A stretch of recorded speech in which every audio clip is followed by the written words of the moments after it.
Hello po, good morning sa tanan atong mga kaigsuonan, Luzon, Visayas ug Mindanao.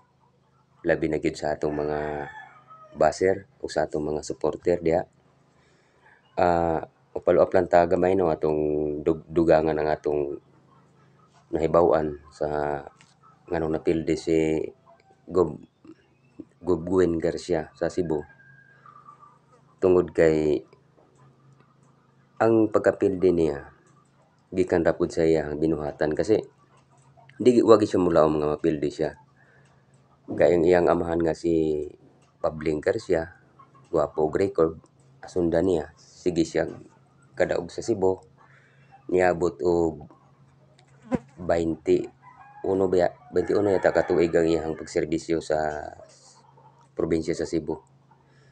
Mao nga lisod kay dawaton na sa iyang hunahuna nga napildi siya. Pero sa iyang gipanulti, di ba iyang murag gimahay niya ang mga tao sa Cebu ingon nga wa mo kay balo nga ang Cebu gitawag ni Queen City, pinaka ano nga Cebu, pinaka hapsay nga panginabuhian sa tibok Pilipinas. Pero nganong daghan man kay diring mga pobre, dagko kay diring mga building, dagko kay mga negosyante, nganong daghan man mga pobre. Nganong ni gawa sa iyang bunganga yun, nganong ni gawa sa iyang baba itong panahon na sa istorya siya adto. Nga sa 21 ka tuig wa niya may bawi, wa siya makasinati sa kapobrehon sa mga tao sa Cebu. Karon nga napildi na siya, mao ni ang giistorya. Kinsa may iyahang kuan adto, kinsa may gibasol adto. Ang iyang gibasol, iyang kaugalingon.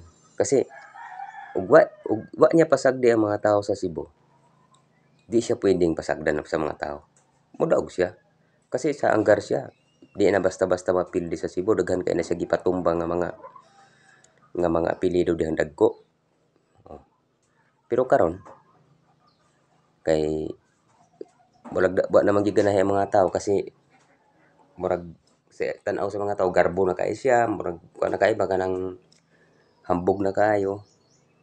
Ang mga tao basta hambugiro ka, di jud ka makadaog. Apo iyang kauban nga si Uplok nga sige pangtamay sa ubang mga vlogger sa istasyonan sa radyo, bira-birahan. Nya pagawas pa sila survey sa sa ilang kaugalingong survey sa Cebu, 98% si Gwen Garcia, si Pambalik 4, 2% lang. Napaka-imposible man to. Ilang mindset sa mga tao na kusog sila. Wa sila kay balo nga ang mga tao gikatawa na lang sila sa ilang pagpangampanya. Tanaw niyo sa Toledo. Singgit siya maayong Toledo. Singgitan siya Duterte. Naunsa mo? Kadaog na mo? Ingan ang tao nga naulaw. Murag nakurat ba siyang kaugalingon nganong ingani na reaksyon sa mga tao. Kasi ang halos tanan mga kapitan, wa na ganahay sa iya kasi ang mga kapitan mao'y dali nga maduulan sa mga konstituente. Ang mga konstituente pag duulan sa kapitan, mingon ng konstituente, kap dili na mi ana kap. Bahala na ka kap basta dili na mi ana. O sabi mahimo, di ba? Dili na mga tao eh. I-report po ni kapitan sa mayor, mayor. Saon man nato na dili naman ang mga kapitan sa iya. Ingon si mayor, sagdin lang ng mga tao, kap basta importante padaog ako ninyo. O ikaw mayor, wa kay problema, modaog ka pa. Pero si Gob wala na. Tanawa.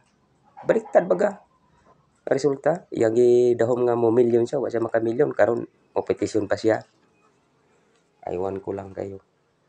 Kaya salamat sa akong igsuon diya sa Cebu, sa Konsolasyon nga nakaboto mo ka ng nakapangita mo tamang tao nga magdala sa probinsya sa Cebu.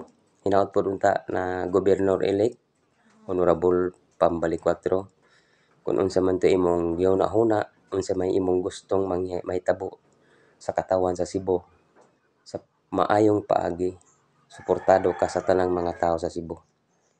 Mabuhay ang imong panunungkulan diha.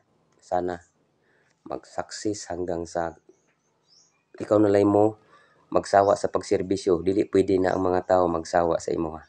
Salamat. Maayong adlaw sa tanan.